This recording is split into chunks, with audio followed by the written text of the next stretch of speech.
The red sun of Kepler 442 was setting behind the mountains when Hyunwoo Park received the news that would change everything. He stood in the main control room of the colony, looking at the screen that showed empty space where Earth's supply ships should have been. It had been 3 years since the last ship arrived, now he knew why. Administrator Park, called So-Young Kim from across the room. She was the colony's head scientist, a woman who had spent her whole life on this distant world. Her voice was calm, but her hands shook as she held the data pad. "You need to see this." Hyunwoo walked over to her station.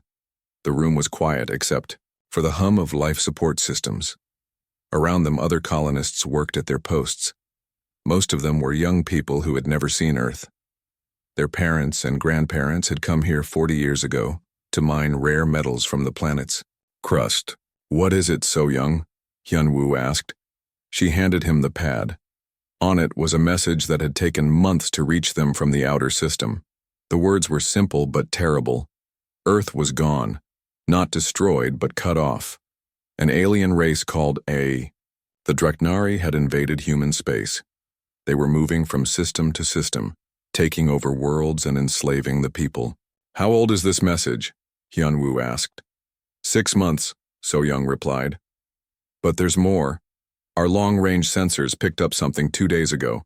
Ships, big ones. They're coming this way." Hyunwoo felt his heart sink. He had been the colony administrator for 15 years. He had dealt with equipment failures, food shortages, and mining accidents. But this was different. This was the end of everything they had built. The colony on Kepler 442b was home to 847 people. They lived in a collection of domes and tunnels built into the side of a mountain. The planet was not kind to human life. The air was too thin to breathe without help. The weather was harsh and unpredictable. Storms could last for weeks, and winds could reach speeds that would tear a person apart. But the humans had survived. Here, they had built machines that cleaned the air and made it safe to breathe. They had grown food in underground gardens. They had raised children who knew no other home. It was not an easy life, but it was their life. "How long do we have?" Hyunwoo asked. So-Young checked her calculations. "The alien ships will reach us in about 2 weeks. Maybe less if they speed up." Hyunwoo nodded. 2 weeks to prepare for an enemy they knew nothing about. 2 weeks to figure out how 847 miners and farmers could fight off an alien invasion. It seemed impossible. "Call everyone to the main hall," he said. "They need to know what's coming." An hour later, the entire colony gathered in the large central dome that served as their meeting place. Families sat together on metal benches. Children played quietly while their parents talked in worried voices. The air smelled of the recycling systems and the hydroponics gardens. Hyunwoo stood on the platform at the front of the room. He looked out at the faces of his people. There was Jin Ho, the head miner, whose family had been on the colony since the beginning. There was Yoonji, barely 20 years old, who flew the cargo ships between the mining sites. There was old Minsik, who maintained the life support systems and knew every pipe and wire in the colony. "Friends," Hyunwoo began, "I have news that will be hard to hear. Earth has been invaded by aliens called the Dreknari. We have lost contact with all human worlds. We are alone." The room erupted in shocked voices. People stood up, asking questions. All at once, children started to cry. Hyunwoo raised his hand for quiet. "There's more," he continued. "These aliens are coming here.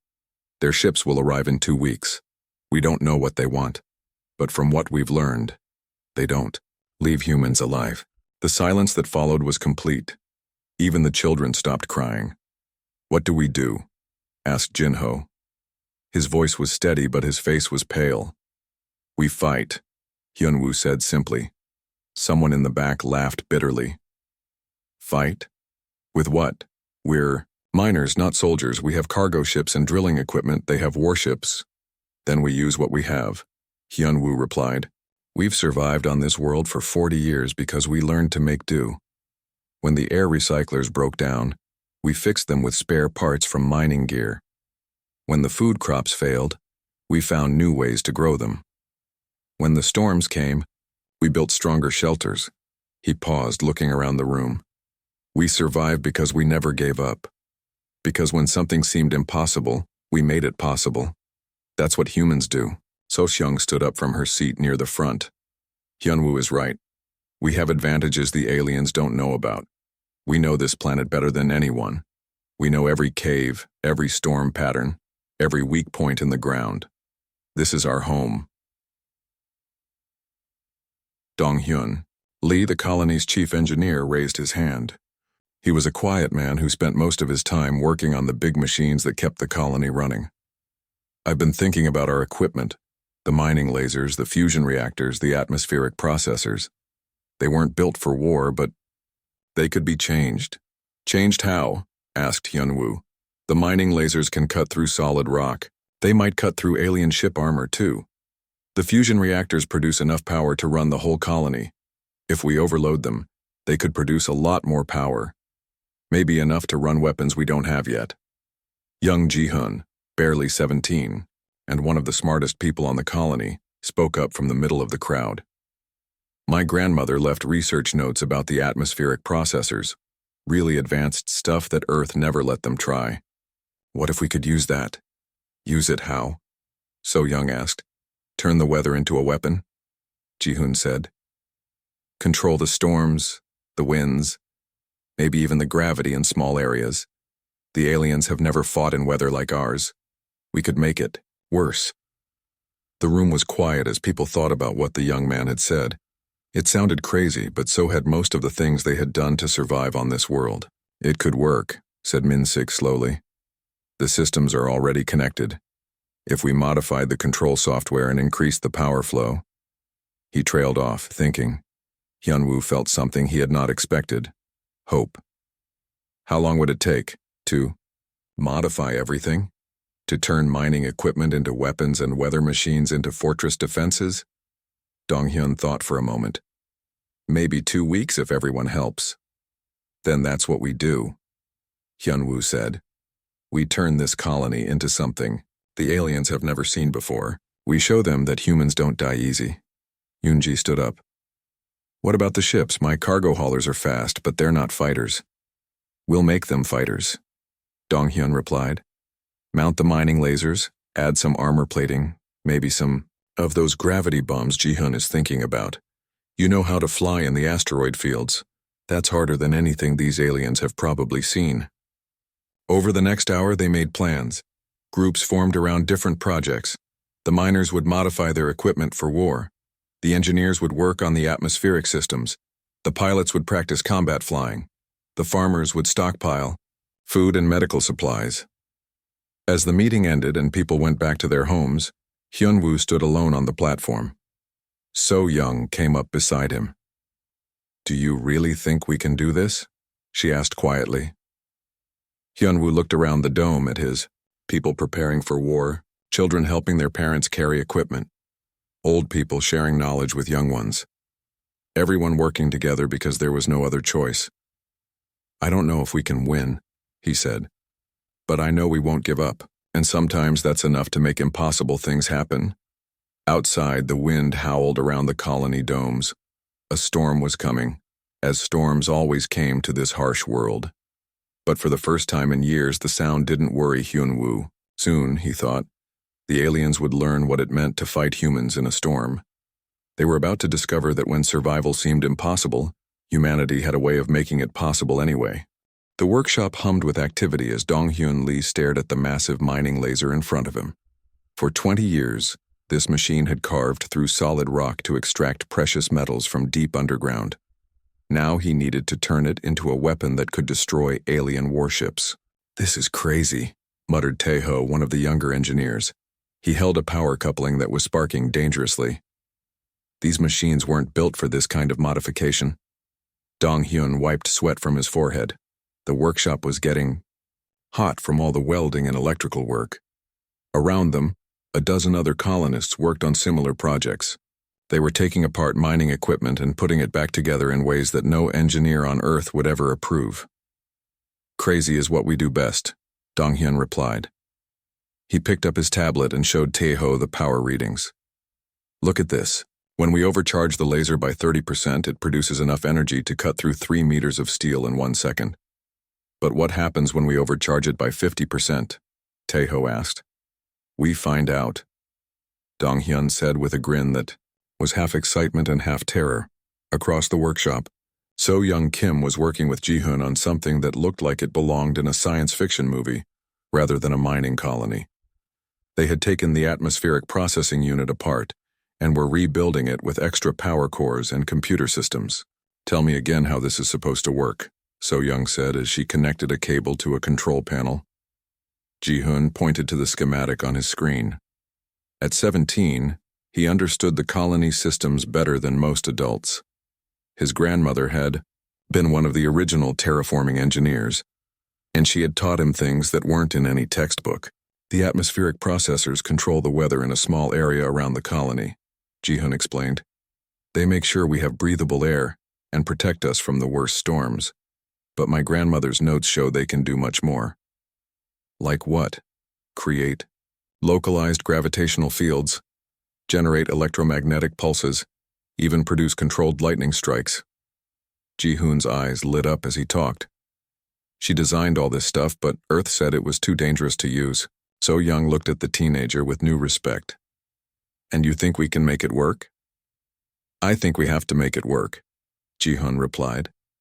Because if we don't, we're all dead in 12 days.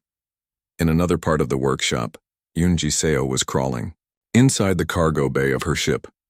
The transport vessel had carried supplies between mining sites for 5 years. Now she was watching Dong-hyun's team install a mining laser where the cargo containers used to go. This is going to change how the ship flies, she called out to Minho, the lead mechanic. How bad? Minho asked as he tightened bolts on the laser mounting dot. Yoon-ji did some quick calculations in her head. The center of mass will shift forward by about 2 meters. I'll have to adjust my flying style completely. Can you do it? Yoon-ji thought about the asteroid fields where she had learned to pilot. Flying between chunks of rock moving at high speed had taught her to make split-second decisions and handle ships in ways that flight school would never teach. Yeah, I can do it, but it won't be pretty. She climbed out of the cargo bay and walked to the front of the ship where another team was installing armor plating. The metal sheets were thin but strong, designed to protect mining equipment from falling rocks. They would have to hope it was enough to stop alien weapons. How many ships can we modify? Yoon-ji asked. 6 cargo haulers and 2 passenger transports, Minho replied. That's all we have that can fly in space. 8 ships against an alien invasion fleet. Yoon-ji tried not to think about those odds. Meanwhile, in the colony's computer center, Yuna worked frantically to upgrade their communication systems. The colony's computers were old but reliable, designed to run mining operations and life support systems. Now she needed them to coordinate a military defense. The problem is processing power, she explained to Hyunwoo when he came to check on her progress. Our computers can handle normal colony operations, but tracking multiple enemy ships while controlling weapons and atmospheric processors at the same time? That's asking a lot. What do you need? Hyunwoo asked. More computers, or better computers. Or both. Yuna gestured at the ancient machines around her. These things are older than I am, Hyunwoo thought for a moment. What about the mining robots? They have their own computer systems for navigation and decision-making. Yuna's face brightened. That could work. If I can network them all together, link them to the main systems. She was already pulling up schematics on her screen. It would be like having 100 smaller computers working as one big computer. Do it, Hyunwoo said. Back in the main workshop, Dong-hyun was testing his first completed weapon modification. The mining laser had been mounted on a rotating platform and connected to a much larger power source. When he activated it, the beam cut through a steel plate like it was paper. Beautiful, he whispered. But So-young was looking at the power readings with concern. Dong-hyun, this is using 4 times the normal power consumption. If we run all our weapons at once, we'll drain the colony's entire energy reserve in about 10 minutes. Then we better make those 10 minutes count, Dong-hyun replied. Ji-hoon looked up from his atmospheric processor. Actually, I might have a solution for that. What if we could tap into the planet's magnetic field? Use it as an additional power source? The adult stared at him. Is that even possible? So Young asked. My grandmother's notes mention something called magnetic field induction generators. She never got to test them, but the theory is solid. We could use the planet's natural electromagnetic field to generate power. How much power? Donghyun asked. Ji-hoon ran some quick calculations. Maybe enough to run our weapons for hours instead of minutes. Maybe isn't good enough, said a new voice from the workshop entrance. Everyone turned to see Jin Ho, the head miner, covered in dirt and looking exhausted. We've been digging new tunnels all day, setting up defensive positions. If your weapons don't work, all that digging won't matter. Donghyun nodded grimly. Jin Ho was right. They were betting everything on modifications and theories that had never been tested. If they were wrong, the colony would be defenseless. Then, we better make sure we're not wrong, So Young said. She turned to Ji-hoon. How long to build these magnetic generators? With help? Maybe a week? You have all the help you need, Hyunwoo said. Whatever it takes. As the day went on, more colonists joined the engineering teams. Teachers helped with calculations. Farmers worked on building components. Even children carried tools and materials where they were needed. The entire colony had become one giant workshop focused on a single goal: survival. Late that evening, Donghyun stood outside the workshop looking up at the stars. Somewhere out there, alien ships were coming to destroy everything he had ever known. In a few days, they would test weapons that shouldn't work and use technologies that violated basic physics. Yoonji joined him, also looking at the night sky. Do you think we're crazy for trying this? Completely, Donghyun replied. But what's the alternative? Give up and die? No, Yoonji said firmly. We fight with whatever we have, even if it's impossible. Especially if it's impossible, Donghyun agreed. That's when humans do their best work. Above them, the stars twinkled peacefully, giving no sign of the war that was coming. But in the workshops and tunnels below, humanity was preparing to show the galaxy what desperation could accomplish. They were about to learn that when human engineers had no choice but to succeed, the laws of physics became more like suggestions. Commander Vextar of the Draknari Empire stood on the bridge of his flagship, staring at the small planet below. His long, scaled fingers drummed against the metal railing as he reviewed the intelligence reports one more time. The planet was called Kepler 442b by the humans. It held a single mining colony with fewer than 1,000 inhabitants. This should have been the easiest conquest of his career. Commander, his weapons officer Zekrai reported, we are detecting unusual energy readings from the planet's surface. The humans appear to be modifying their industrial equipment. Vextar's yellow eyes narrowed. In his 30 years of military service, he had conquered 17 worlds for the Draknari Empire.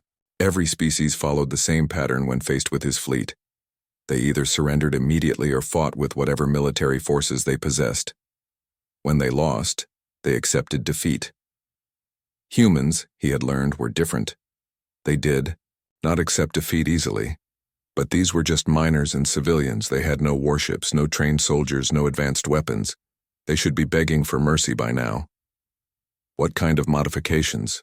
Vextar asked. Unknown, sir. The energy signatures are unlike anything in our databases. It appears they are overcharging their fusion reactors far beyond safe operating parameters. Desperate fools, Vexatar muttered. They will destroy themselves before we get the chance. But as his fleet moved closer to the planet, the first surprise came from an unexpected direction. His long-range sensors detected movement in the asteroid field that surrounded the system. Something was flying between the rocks at impossible speeds. Contact bearing 27 Mark IV, his sensor officer announced. Single small craft, moving at high velocity through the asteroid field. A cargo ship trying to escape? Vextar guessed. No, sir. It's moving toward us. On the planet below, Yoonji Seo gripped the controls of her modified cargo hauler as she weaved between asteroids the size of buildings. The ship felt different now with its new weapons and armor, but she had spent the last week learning how to fly it. Behind her, the mining laser hummed with deadly energy. She had volunteered for this mission because someone needed to test their weapons against real alien ships. The colony's long-range sensors had detected scout vessels moving ahead of the main fleet. If she could destroy them, it might buy the colony more time to prepare. Yunji to colony control, she spoke into her radio. I have visual contact with 3 alien ships. They're bigger than expected but moving in formation. Very predictable. Copy that, came Yuna's voice from the colony. Remember, hit them, fast and get out of there. Understood. Yunji took a deep breath and pushed her ship toward the alien scouts. The Draknari pilots saw her coming, but weren't concerned. Their ships were heavily armed military vessels designed for space combat. She was flying what their sensors identified as a primitive cargo hauler. They moved to intercept her with casual confidence. That confidence lasted exactly 15 seconds. Yunji's first shot from the modified mining laser punched completely through the lead scout ship's hull. The alien vessel exploded in a ball of fire and debris. The other 2 ships scattered in surprise, trying to understand what had just happened. But Yunji was already moving. She had grown up flying between asteroids that could crush her ship if she made a single mistake. These alien pilots had never faced anything like the chaotic environment of an asteroid field. To them, space combat was about long-range sensors and careful tactical positioning. Yunji grabbed a nearby asteroid. With her ship's magnetic grappler, used it to change direction in a way that should have been impossible, and fired her laser again. The second scout ship died before its pilot could react. The third pilot was more experienced. He managed to fire several shots at Yunji's ship, scoring hits on her new armor plating. But she was already behind another asteroid, using the rock as cover while she lined up her final shot. When she emerged from behind the asteroid, her mining laser was fully charged. The beam cut the third scout ship in half. Colony control, this is Yunji. 3 targets destroyed. No significant damage to my ship. Returning to base. On the flagship, Commander Vexitar stared at his tactical display in disbelief. 3 of his best scout ships had just been destroyed by a single human cargo vessel. The weapon signatures showed energy levels that should have been impossible for such a small ship to generate. Analysis, he demanded. His science officer, Mordan, worked frantically at his console. Commander, the humans appear to have modified mining equipment for military use. The energy output suggests they are running their power systems at dangerous overload levels. And their pilot? Exceptional, sir. The maneuvers we observed violate standard space combat doctrine. The human was using asteroids for cover and propulsion, in ways we have never encountered. Vexitar felt the first stirrings of concern. If one human pilot could destroy 3 of his ships, what would happen when his fleet faced their full defenses? Order the main fleet to advance, he commanded. We will overwhelm them with superior numbers. But as the Draknari fleet approached the planet, more surprises awaited them. The atmospheric processors that Ji-hun had modified were creating weather, patterns that defied all scientific understanding. Storms appeared and disappeared in perfect geometric shapes. Lightning struck in mathematically precise patterns. The very air around the planet seemed to be under human control. Commander, his communications officer reported, we are receiving a transmission from the planet. Put it through. The voice that came over the speakers was calm and confident. It belonged to Hyunwoo Park, administrator of a mining colony that should have been terrified. This is Kepler colony to approaching Draknari fleet. You have entered human space without permission. You have 30 minutes to turn around and leave. Our system, this is your only warning. Vexitar's scaled face showed his amazement. They are giving us an ultimatum? 800 civilians are threatening a fleet of 200 warships? Apparently so, sir, his first officer replied. Send them our standard surrender demand. A few minutes later, the human response came back. It was not what Vexitar expected. Draknari, fleet. This is Administrator Park. We have reviewed your surrender demand and found it unacceptable. We counter-propose that you surrender to us instead. We promise to treat your crews well according to the standards of civilized warfare. Vexitar's bridge crew exchanged shocked glances. In 30 years of conquest, no one had ever suggested that the Draknari Empire surrender to them. Sir, his tactical officer called out, the planet's energy readings are increasing rapidly. Whatever they are building down there, it is almost ready. Vextar looked at the tactical display showing his 200 ships arranged in perfect attack formation. Below them, a single human colony prepared to fight impossible odds with mining equipment and determination. He had expected this to be easy. He was beginning to understand that nothing involving humans was ever easy.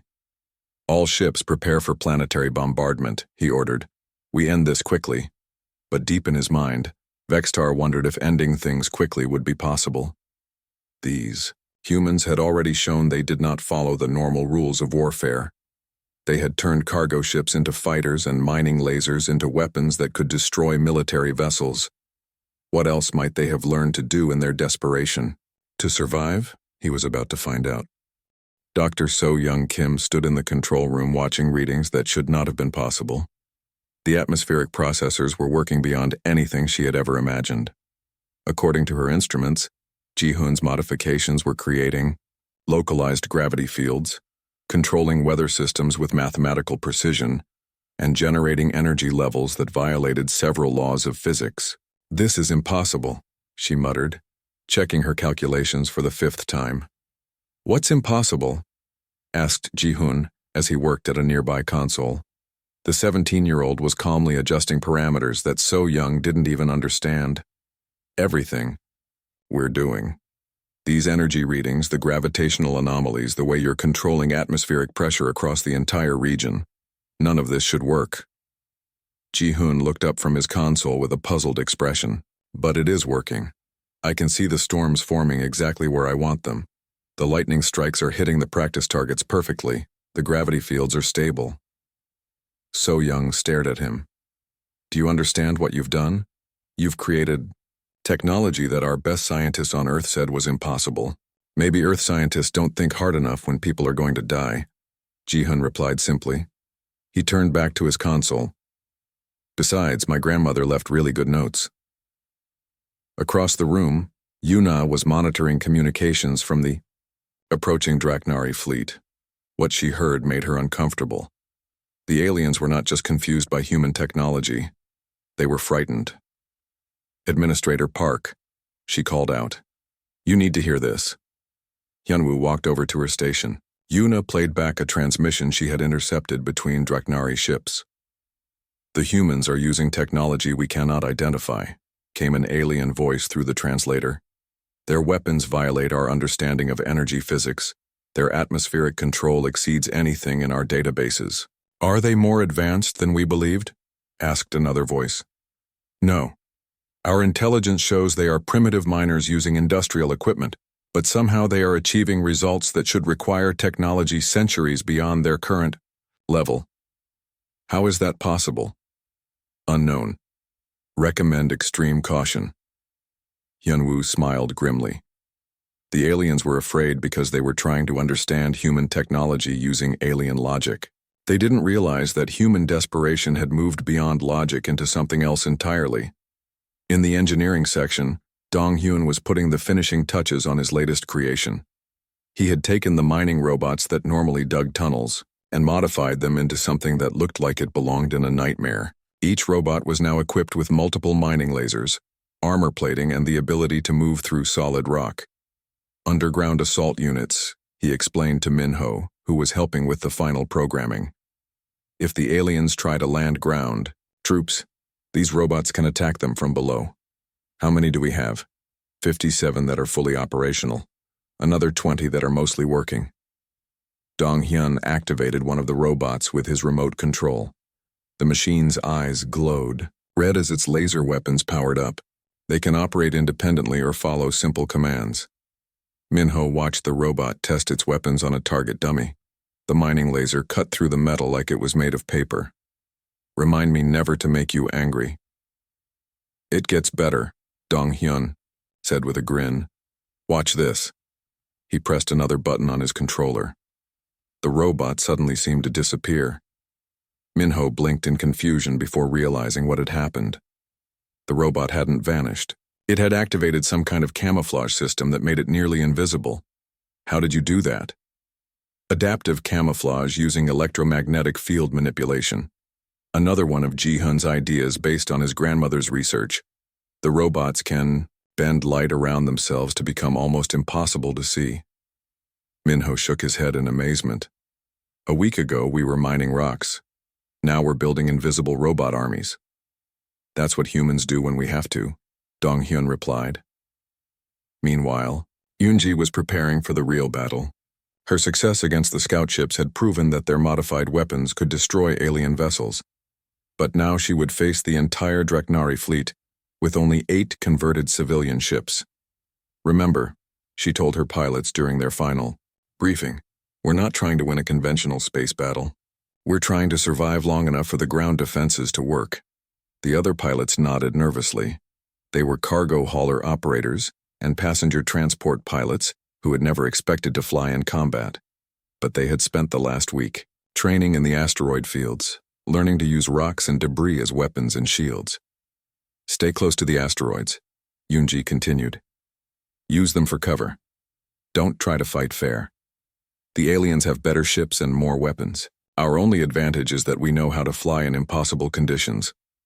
Young Haewon, barely 18 and the newest pilot, raised her hand. What if our weapons don't work against their bigger ships? Then we ram them, Yoonji said without hesitation. Better to die fighting than to die surrendering. The pilots looked at each other with a mixture of fear and determination.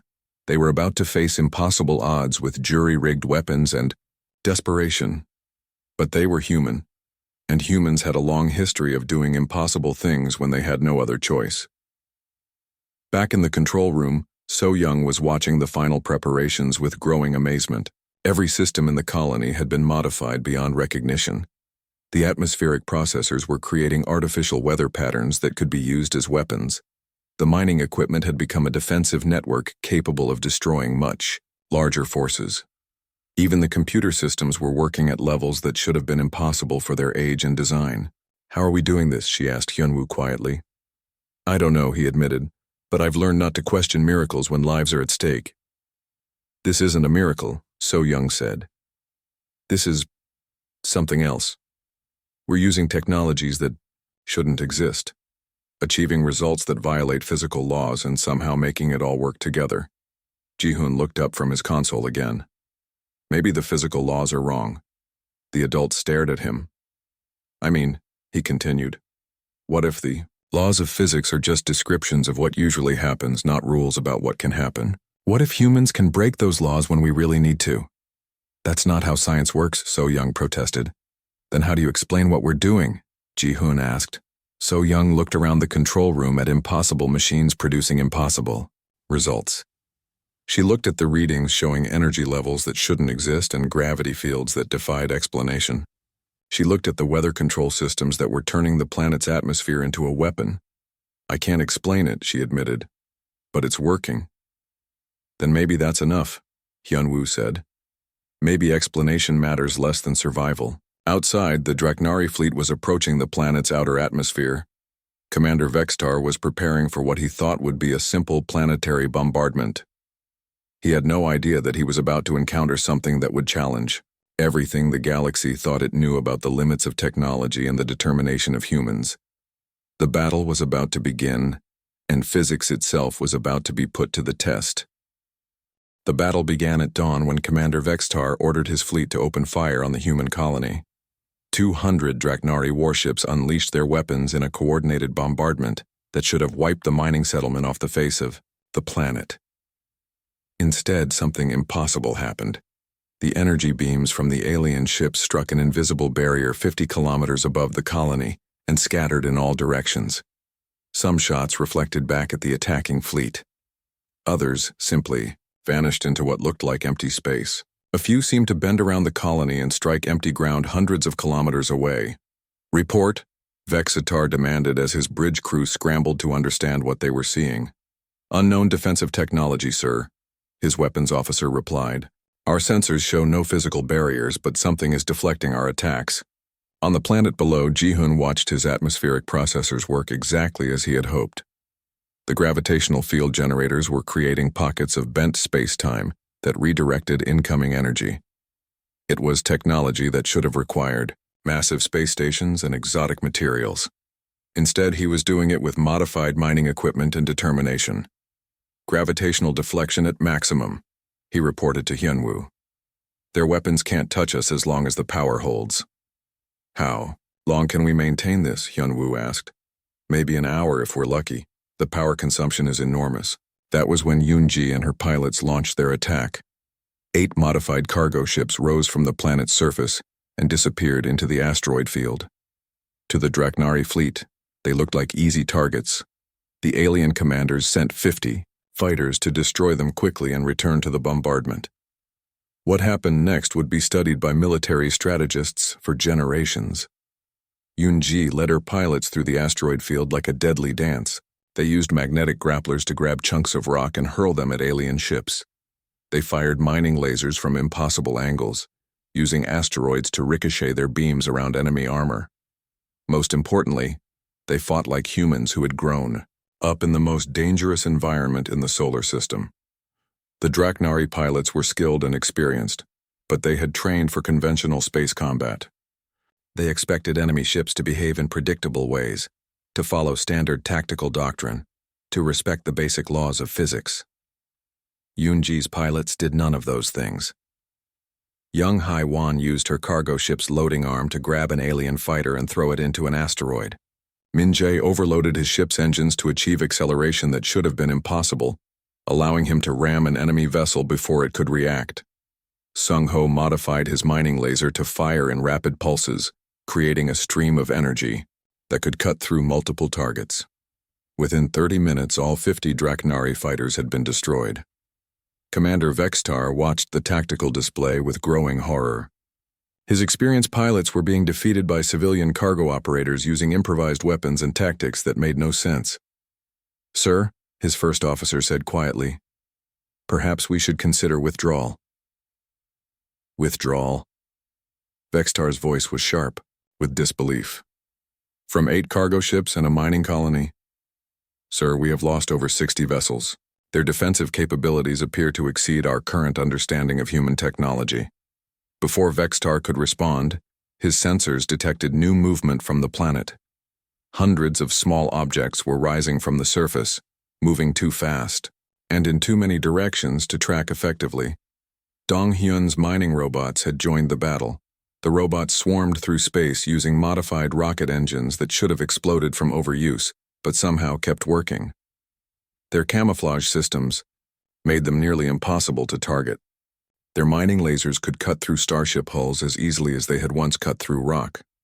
Most terrifying of all, they seemed to operate with a collective intelligence that allowed them to coordinate attacks across the entire battlefield. When one robot found a weakness in an alien ship's defenses, all the nearby robots would exploit that weakness simultaneously. "This is impossible," Vextar muttered as he watched another dozen of his ships succumb to tiny mining robots. "They are using technologies that do not exist." That was when So-Young activated the weather control system.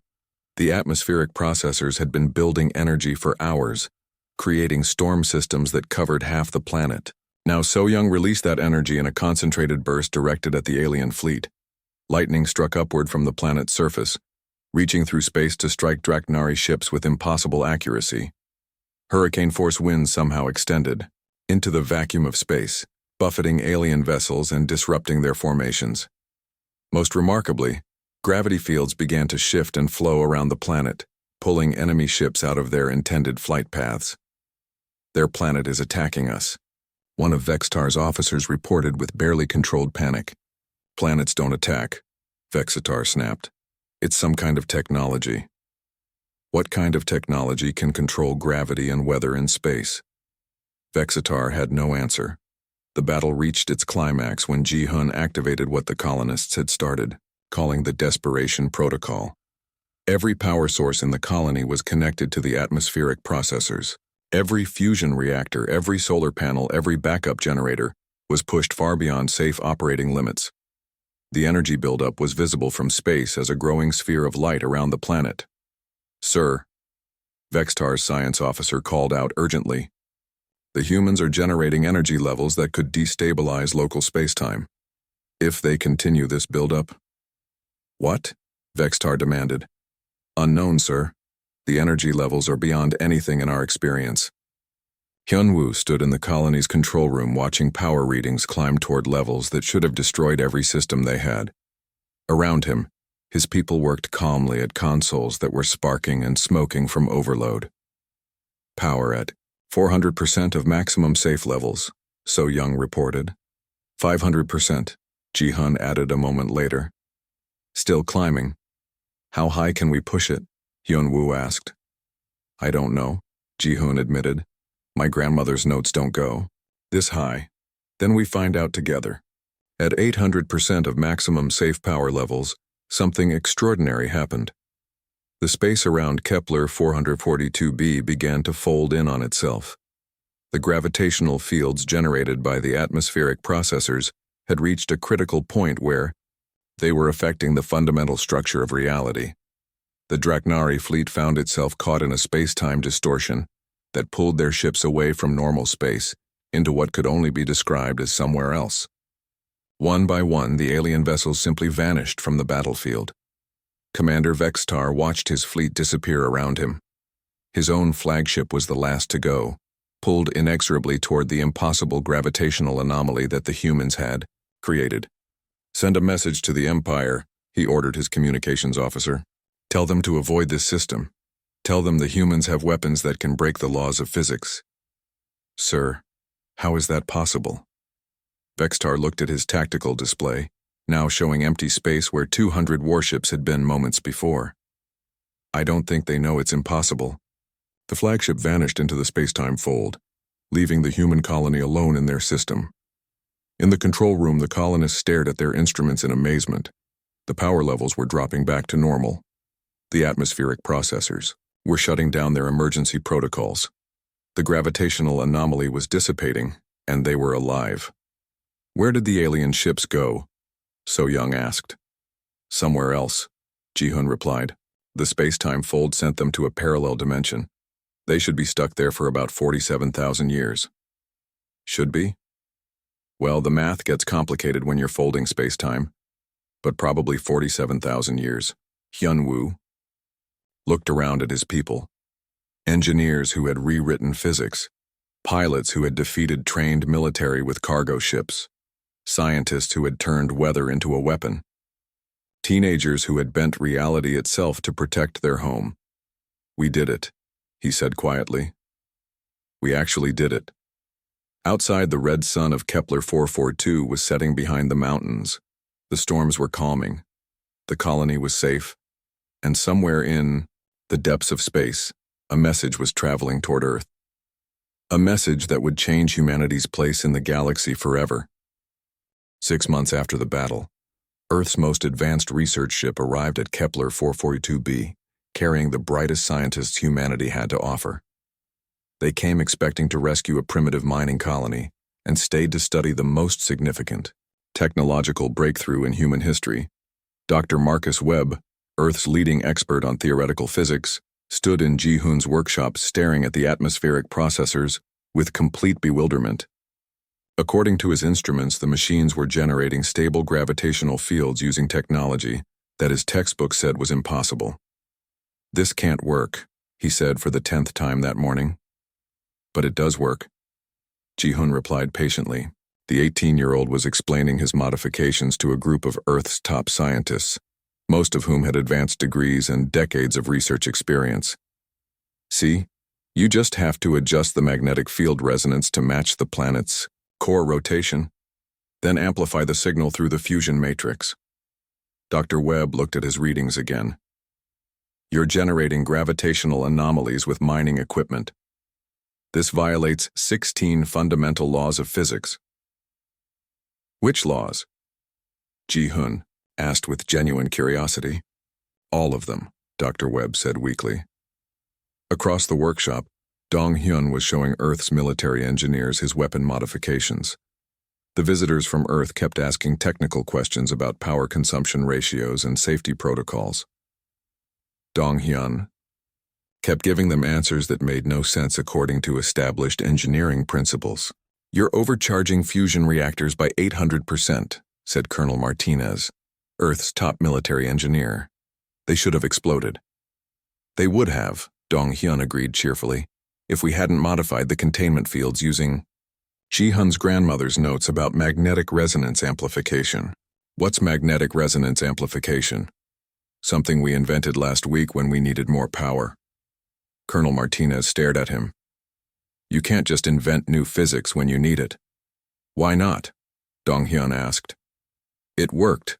The Earth scientists were discovering that the colonists had accidentally developed technologies that represented thousands of years of advancement beyond humanity's current capabilities. More disturbing, they had done it in a few weeks using nothing but desperation and modified mining equipment. Dr. Sarah Chen, Earth's Director of Advanced Research, was interviewing So-young Kim about the atmospheric control systems. You created localized weather patterns that extended into space, she said, reading from her notes. Our best models say this is physically impossible.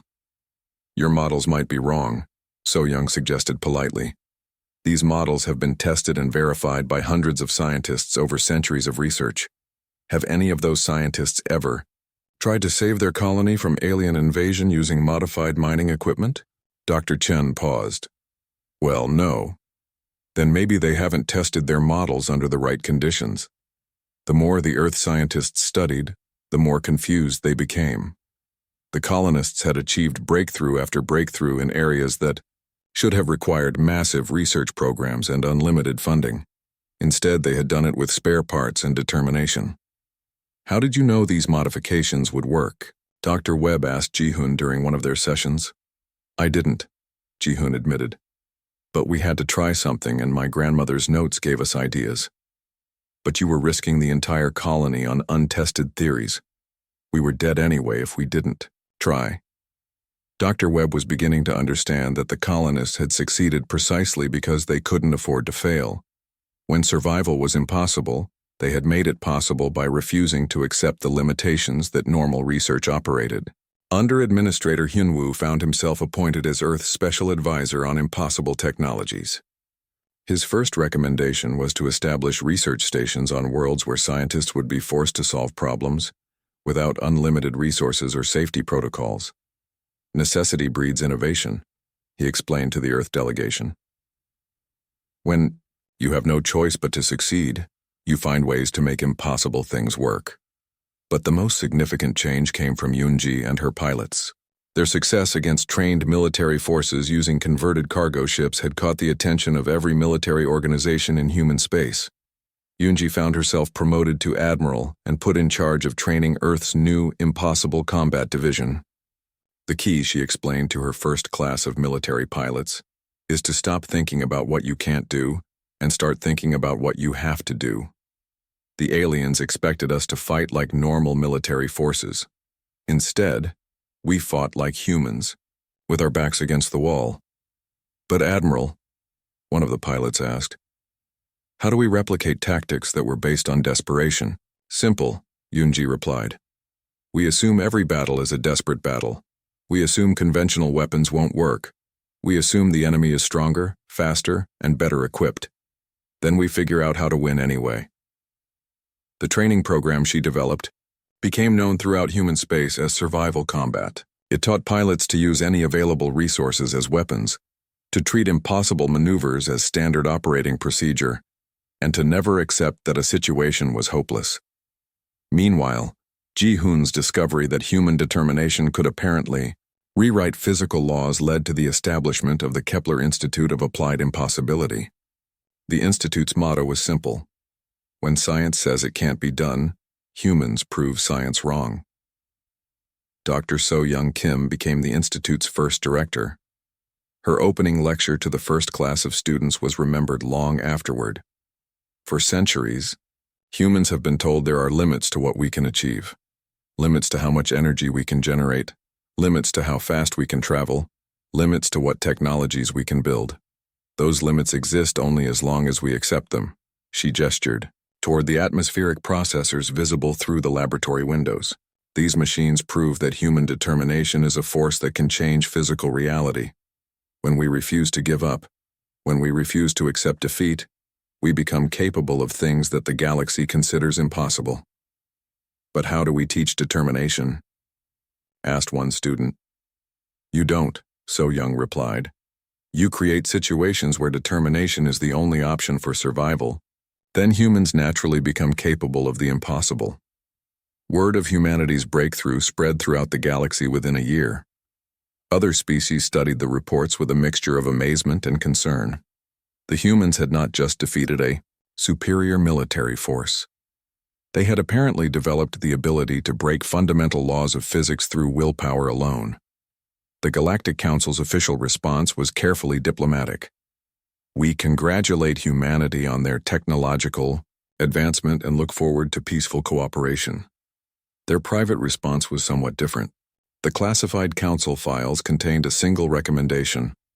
Under no circumstances should any member species attempt military action against human colonies. Humans appear to become more dangerous the more desperate their situation becomes. But the most important message came from deep space, broadcast on frequencies that reached every inhabited world in the galaxy. It was from Hyunwoo Park, speaking on behalf of the forgotten mining colony that had accidentally changed the balance of galactic power. This is Kepler colony to all human worlds and any alien species listening. We want you to know that we didn't do anything special here. We didn't have secret technologies or hidden weapons. We just had ordinary people who refused to give up when survival seemed impossible. What we learned is that humans have a unique ability. When we're told something can't be done, we tend to do it anyway. When we're told the odds are impossible, we make them possible. When we're told to surrender, we find new ways to fight. 2. Our fellow humans. Never accept that any situation is hopeless. You are more capable than you know, especially when you have no choice but to succeed. To alien species considering hostile action, we suggest you reconsider. The galaxy just learned what one isolated human colony can accomplish when fighting for survival. You really don't want to find out what humanity can do when we're actually prepared for war. The message ended with a simple statement that became humanity's unofficial motto in galactic affairs. When survival seemed impossible, humanity made it possible. We recommend you remember that. Years later, when historians studied the Kepler incident, they identified it as the moment when humanity transitioned from a minor species to a galactic superpower. But on Kepler 442b, life continued, much as it always had. The colonists went back to mining, raised their families, and solved problems with determination and improvised engineering. They had proven that impossible things became possible when humans had no other choice. More importantly, they had shown the galaxy that human stubbornness was a more reliable force than the laws of physics. The universe would never underestimate humanity again.